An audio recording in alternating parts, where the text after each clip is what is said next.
Hello fellow pipers, Yanis here on this first Advent Sunday this year.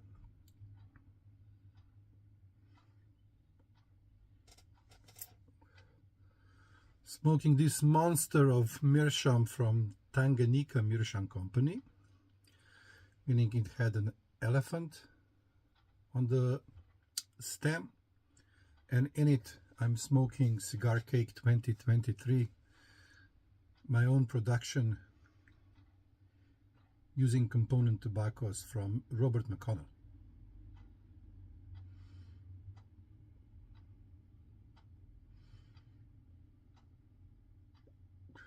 So today's video will be about me preparing cigar cakes to be shipped out. But before we go there, I would like to show you a new drawer. This is how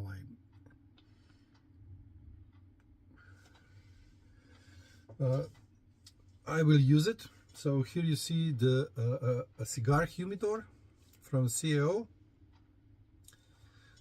new line of the cigars, Vision, and look at this.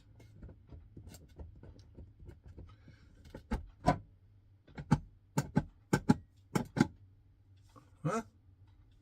And if I put this humidor up a little bit,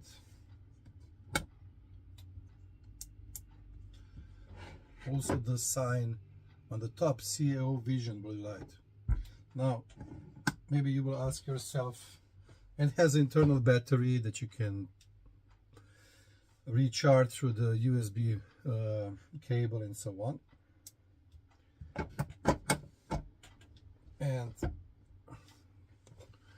this is a humidor in which the CAO cigars came in to distributor, let's say, to the cigar shops and so on, and they were actually labeled with all the tobacco tax labels and so on and so forth. But I will use it for storing pipes, meaning it has a really nice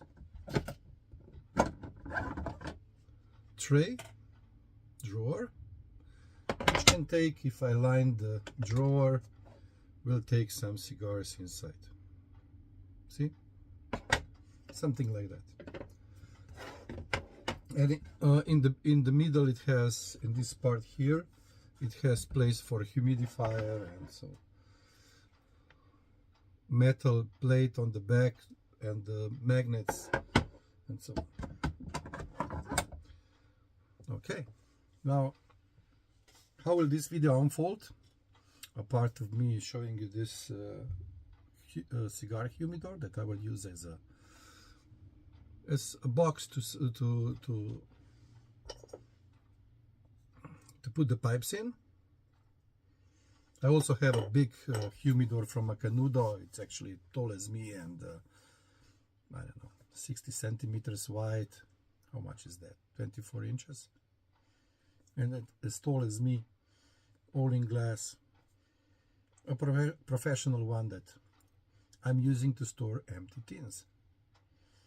My cigar humidor is in that big humidor.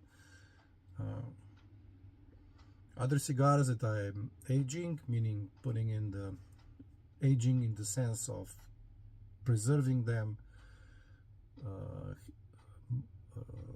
with a certain level of humidity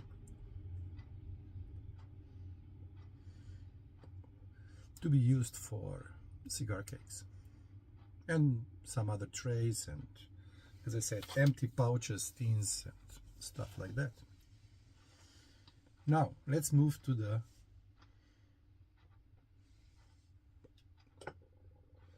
Cuban Cigar and Cigar Cake 2025. So this one was finished in the middle of the March. As you can see here, I showed them yesterday on my video with Silvio, the 20-minute pipe show. Look at this. So what I will be doing, I will be taking this out, all these cakes, using the vacuum machine to vacuum them, and then I will label first just a temporary label so I don't mix them, and later on when I will print labels to be put on, I will also label them. There are 8 pieces. 1 will stay with me and the lucky 7 will be sent out. So this video will be edited a bit more than usually, because I will be stopping and doing stuff and then showing you and so on, because otherwise this video will take too long. We are already like almost 6 minutes into the video, and before I start, again, a good look at this monster from Tanganyika Meerschaum Company, meaning this is the Tanzanian briar, and it's a pressure fit with the metal tubing inserted in the meerschaum, and then this one has just the stem has just a hole inside, and I can just press it. It's a good fit, and even if I turn it around, it doesn't matter. Usually these meerschaum pipes have problems if you are like overturning them, and if they are not just like a pressure fit. Okay, enjoying at the end, before I continue, enjoying this 2023 cigar cake, which gives me a really nice pleasant taste. However, you really get to know them when you are doing the retrohale, because it's a full cigar retrohale and nice. Okay, so let me just take time to offload or to take out all the cakes, prepare them, prepare the bags, vacuum them, and I'll be right back. Okay, so here are the cakes that I will be vacuum sealing right now. Okay, so here you can see, okay, temporary labeled, vacuum sealed. The other 4 are here. Now I will do the same thing with Cuban Cigar Cake 2025. And here they are. Now let me vacuum seal these 8 pieces too, and then I'll be right back. And this is it. The cakes are vacuum sealed. As I said, I just used the temporary labels, just a tape, and written there the CC is Cigar Cake 2025, CCC is Cuban Cigar Cake 2025. They're all well sealed. Let me just let me say what is the recipe of these cakes. So the Cuban cigar cake, which is usually done, let's start with the Cigar Cake 2025. 1/4 of Virginia, all being used from pure blending tobaccos from Robert McConnell. So 1/4 pure Virginia, 1/4 pure Caribe from Robert McConnell. This I got 2 tins with help of our good friend Piper Mel Harris from US, and then this is pure Cuba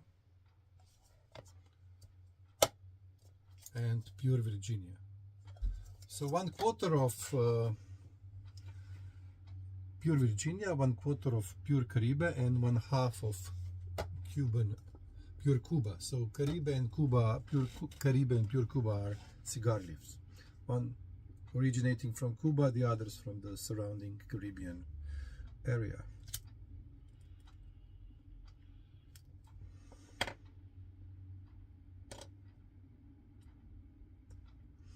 It always gives me that tingle in nostrils when I do the retrohale. Okay. And Cuban cigar cake 2025 consists of 1/4 of pure Virginia from Robert McConnell, and then 3/3 of the blend consists of cut Cuban cigars, predominantly Cohibas, and then some Monte Cristos, and maybe, I know that I have 3, so it's Romeo and Juliet, number 2, number 3 cigars. Now now what will happen now, as I said, I will put this in the nice laser engraved boxes, put everything together in the packages, and send out to 7 of pipers who also smoke cigars or like to smoke cigars, or they are just going to get surprised.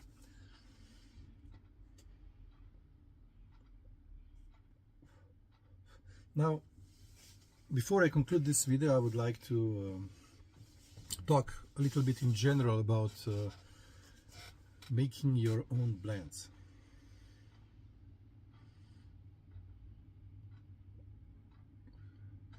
Now, I know several pipers, a family friend from my childhood, and then fellow pipe smokers in our pipe club, who make their own blends, meaning they take blends that are already available on the market, and through years they developed a recipe, 2 units of this, 2 units of that, 1 unit of that, and let's say this is one of the recipes, consisting of McBaron Scottish mixture, McBaron, Black Ambrosia, and Sale, let's say.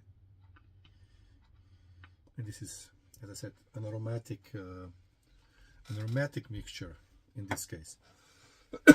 Sorry. Others just pepper their blends that they like with some additional, maybe Perique, Kentucky, cigar leaf. So let's say I have here a number of damaged boxes of Toscanos.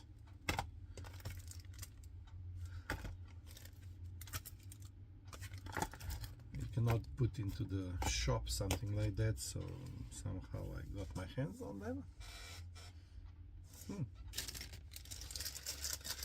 Before I go, let me show you something.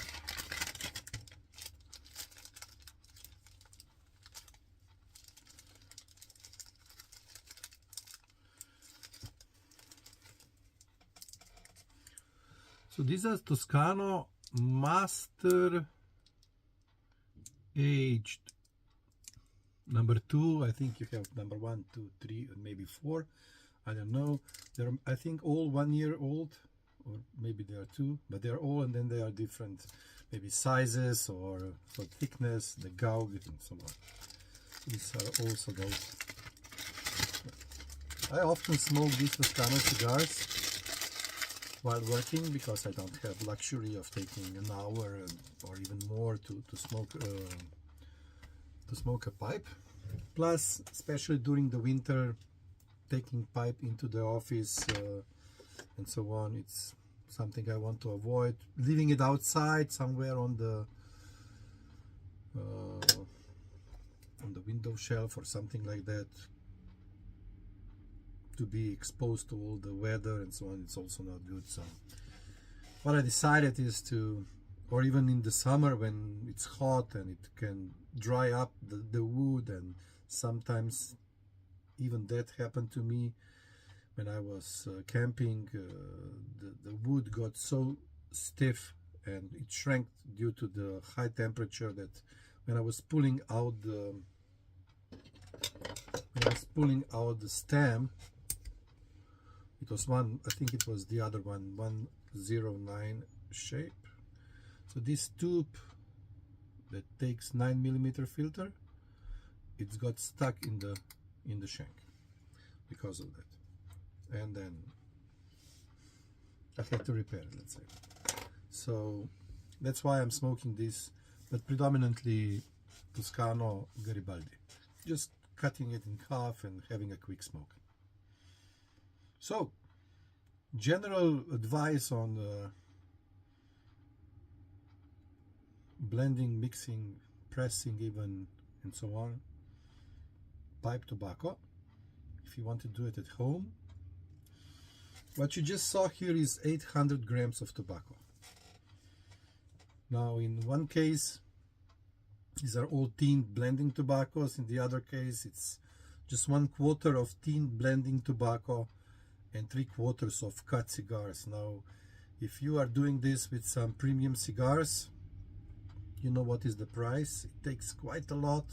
So cigars, to make it that way, so 300 grams of cigars, this can be, I don't know, up to 20 cigars maybe even, or maybe less, I don't know, due to the size and so on. So the price can be quite hefty. I can, let's say, do this because I get some a bit dried maybe sometimes, and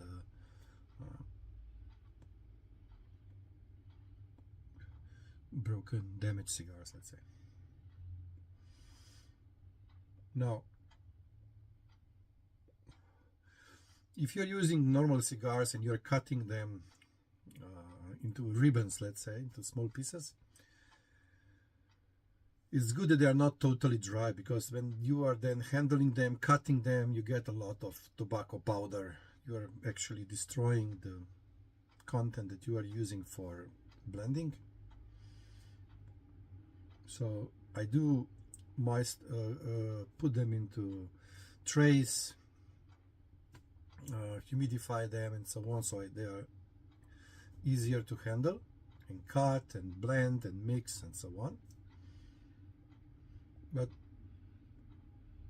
to start with idea of making your own blend, I would suggest that you just first of all pick the tobaccos that you like, meaning, oh, I like this blend or that blend or straight Virginia and so on. And I'm not using anything else. I'm not even using sugar water, as they say, to round the taste, you know, to connect and stuff like that.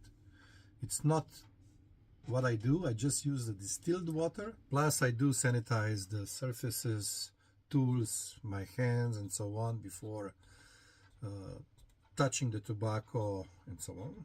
So I don't bring something on the tobacco with my hands or the surface that I'm using.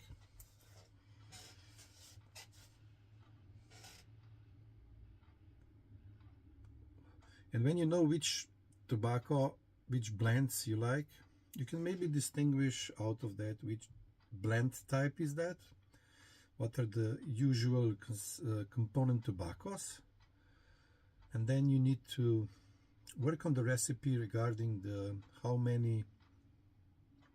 what is the percentage of one component tobacco, the second, the third, and so on, or maybe just whatever you're doing. And you can do this in a way that you can start to make small quantities, really small ones, like maybe 10 grams. You mix. You can even press if you want. You have small presses, you have pasta presses, you have whatever you need to even press those tobaccos. If you're trying to press them at the end, or if you're planning to press them at the end, you can also press them immediately. You can take time over the year and just do some experiments, smoke those tobaccos, make some notes, which blend or which recipe was the best, and then you can go and buy a bigger quantity, press, mix, blend, and so on, bigger quantity, and then you can either just jar it as a mixture, or you can even press it before jarring and make cakes so that the tobacco flavors will connect better, merge.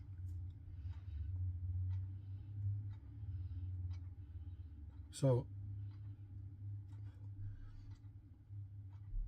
knowing what you like, getting to know which blend types are this, getting the component tobaccos. Even if you're making aromatic mixtures, you can take food grade aromas for baking or whatever, and then you can use in little quantities and then mix well and so on. So there are several approaches to how to blend, but the most important thing is that you at the end get the blend or the tobacco that you will enjoy, so you're not throwing away the component tobaccos and your time that you used to make those blends. Now, if you are interested in how I mix, blend, press and so on, what I use, how I do it and so on, you'll find the link down in the bucket for my mixing and blending or even pressing playlist. You will find the link down below. You can scroll through, just maybe if some of the recipes you find interesting, you will have all the recipes in there. You will have all the techniques that I use, the way how I do it and so on. Cut, blend, hydrate, press, and so on and so forth. So this will be it for today. I hope you found it interesting. As I said, 7 of Pipers will be receiving a box this year. The one will stay with me. And before I wish you all well, I would like to say that have a great, happy, pleasant and blessed holiday season. I hope that everything is well in your life, that you're going to take some time with your family, friends, neighbors, and spend it well during this time. It's all about family, friends, getting together, having good time, and just enjoy. After a quite long year that was a bit hectic, a bit stressful and so on, but at the end we can take some time, rest, recuperate, eat good food, and just enjoy. So on this first Advent Sunday this year, I wish you all a lot of pleasant smokes.